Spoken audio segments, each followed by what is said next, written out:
Friends, welcome back, and this is my 14th video in the topics that I'm making from 2008 in July to 2010 January, right? In case if you are watching, this is my first video, please see the other videos also. Let's continue the story. So I returned to U.S.A. alone.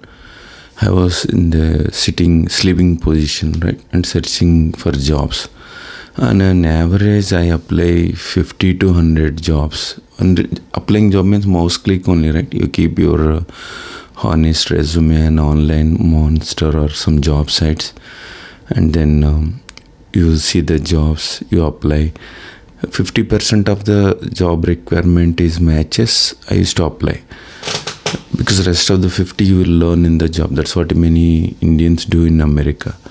Some 100% fake people, fake resume guys, 100% unknown to them. So like that I keep applying, and Anil Kumar, I don't know his last name, is from the data server INC, pick up my resume. Then submit it to like 3. And again, the disclaimer is I'm not bashing out any of my ex-employers or clients or anyone. Just I'm sharing my lifetime experiences without any filters. So as usual, many interviews I attended, some failed, some passed, whatever. So then the successful case I'm telling, right? So 3A Infotech, which is a branch of ICICI Bank in India, started consultancy, and then that guy in Krishna Nellutla, I CC to him whenever I send any resume to anybody. Some I apply online.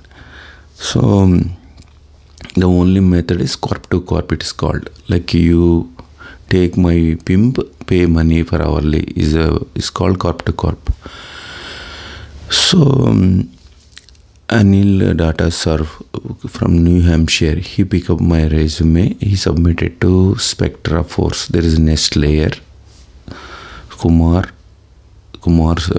broker, Anil, Spectra Force, Wipro, and there is a client, right? So Spectra Force, and they gave it to client Wipro, Sharad Dayanand, and then Wipro to Aspira. So wherever outsourcing companies are there won't be any client interviews. So because outsourcing company will only scrutinize the interview process. So here Anil somehow connected to Wipro's Dayanand. I don't know, later I'll explain. So then what happened, Sharad Dayanand took the first round of interview, and second technical, Sarvananand Subbaya and his team took the interview. Then they said, I got selected and come and join. I don't have money, right? I'm staying in a friend's house in Detroit, Michigan. And I have a Dodge van, which I bought it for $3,500. Then they said, no, you don't have time to drive from Detroit, Michigan to North Carolina. I don't know how people in India understand. It's like a very long drive. And they said you have to fly immediately. So I don't have money. So I told Anil, I don't have money. This is about I always tell truth to recruiters, vendors. Why do we need to hide? And my friend bought air tickets and booked a 1-week hotel, and then I fly from Detroit, Michigan to North Carolina, and 1 week I stayed in a hotel or motel there, and a rental car I took, and then it's all at credit, borrowing money, right? And then during that time I started looking for rooms in Suleka, Indian locality Doramrale. Then Aspira client I went. Clayton is a small suburbs of, it's a village on a highway. Just like in, let me not refer other suburbs. It's a small village on the highway, business road. And then I have to tell the client that I am from Wipro, like Wipro employee, and I forgot the keys in the rental car. So then my friend is keep calling to guide AAA or whatever. They come and do free, but I paid $50 during that time. Maybe after 6 p.m. Saravnan Subbaya was on the call for a long time, 6 to 9, very long time.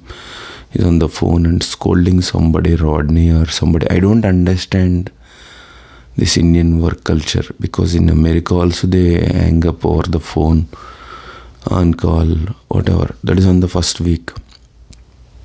He was telling, get the KT from outgoing American employees, their signature and all. Even I haven't settled there. Like I went to see that I don't have a laptop from Wipro. So I went to Hospira and I met the CFO, is head there. He said, yeah, welcome. And I told, I have to represent, right? Each layer you represent. You have to tell you are the children of this layer. You should not tell the agent, like Kumar, 3I, Anil Data Serve, Spectra Force, Wipro, and this is Hospira. This is Hospira client. See many.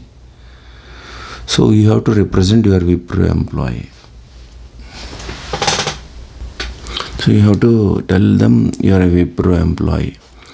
And if you are a Wipro employee, you should have Wipro badge and laptop, right? And they showed, the client showed introduced me to the systems team, Rodney, and I forgot the other American name. They said there is no place in the system room. Get out and sit in the canteen wherever. So I have a small Acer laptop, maybe $100 one. And that's how 1 week I managed. And then I returned from Clayton of North Carolina to Detroit, Michigan by flight, because I have the through and 4 ticket, right? And then I started like all the disk slip, everything is gone the moment you got a project. Project is nothing but paycheck and it's oxygen. And whenever I get a project change or next project, it takes 45 business cycle, or it takes 2 months to get my first salary. American, they get every 1 week. That's the difference between Americans and H1Bs. So then I returned to Detroit, Michigan, and I took my stuff, whatever is there left over, and I put it in the Dodge van and I started driving. I think it was snow and ice everywhere, just like weather now in December, right? 2022. So I was crying almost. It's like a family is in India and it's depressing. I don't know why I'm taking risk of driving all the too old van. I never know when it will stop.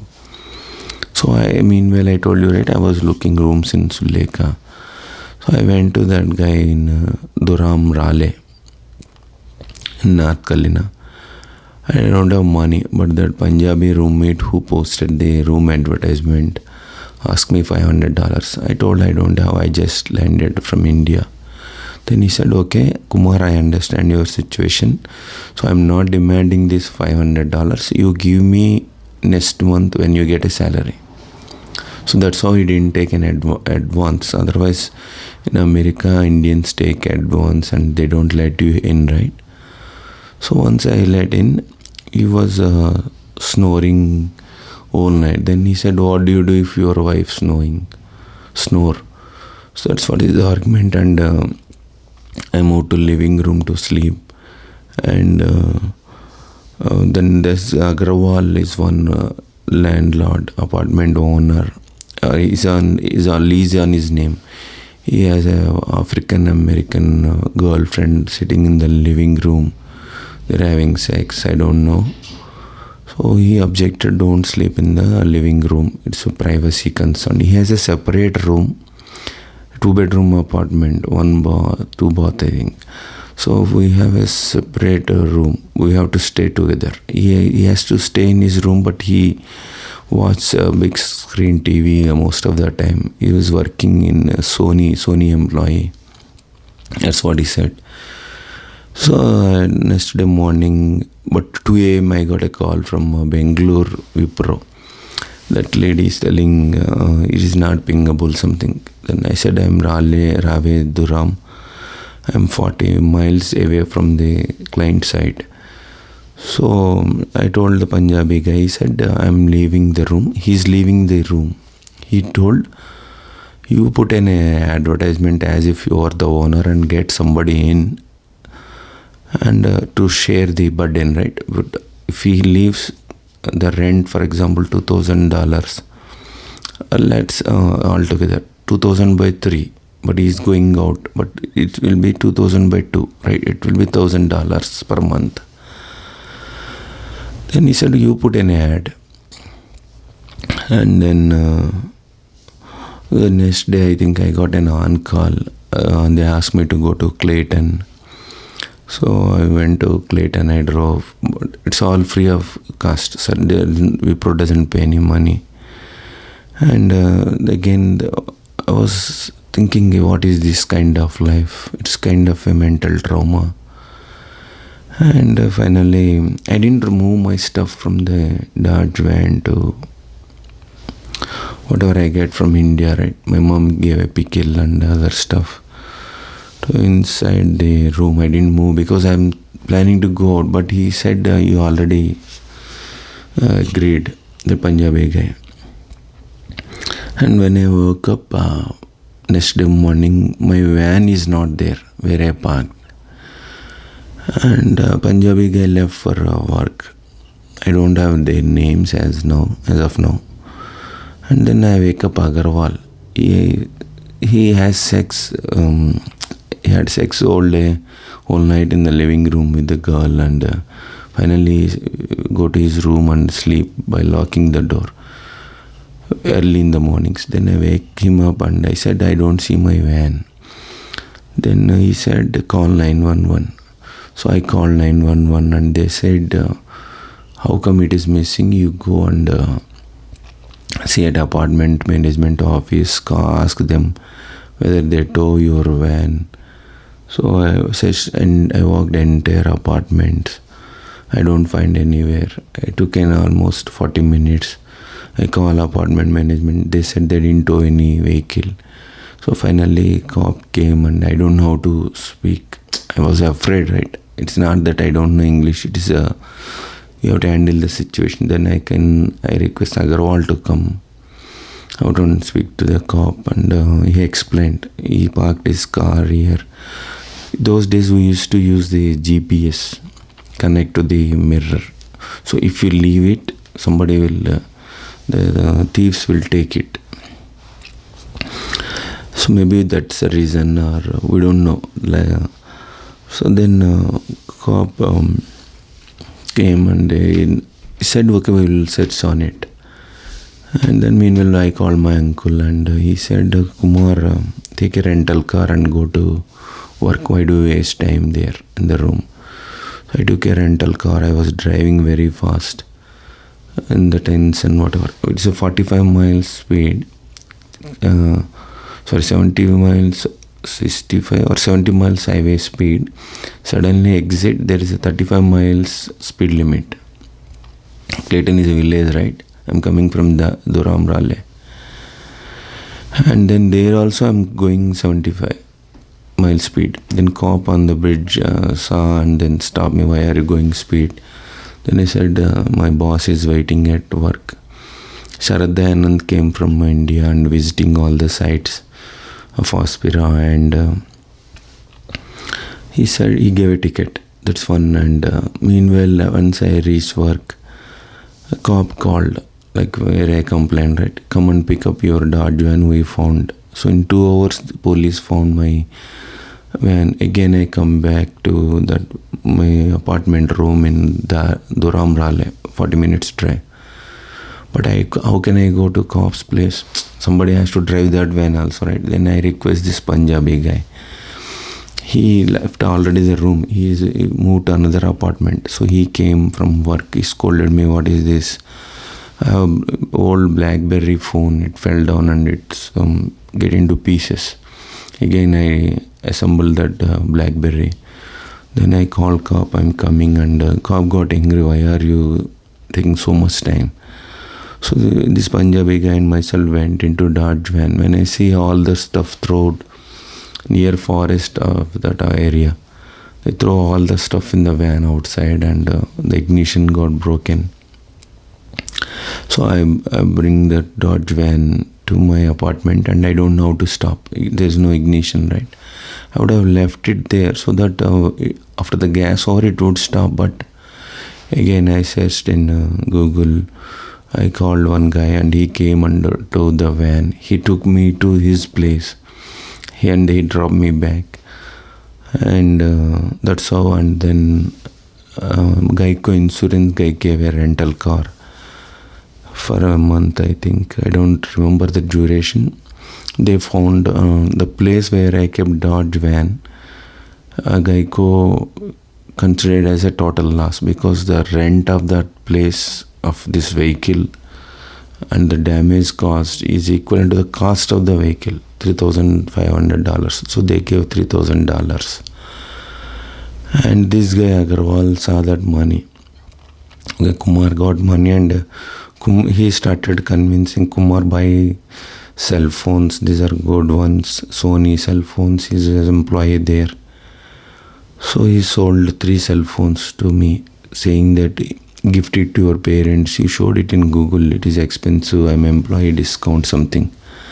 So I bought 3 cell phones, I think. One for my mom, father, dad, and another for one friend. So that friend, he got a seat in Little Flower School in Hyderabad, India for my son. My son did not join, but with the recommendation, whatever. And I sent to India. Those phones are not working. I told him it's not working. No, he said it is working. So something like that. Finally, he took $800 from me. Meanwhile, that Raghu Kalluri from my ex-tennis coach in India pinged me. What happened? He asked me to take his vehicle. That is in New Jersey. I rented a car. Again, I went to New Jersey. I rental car, right?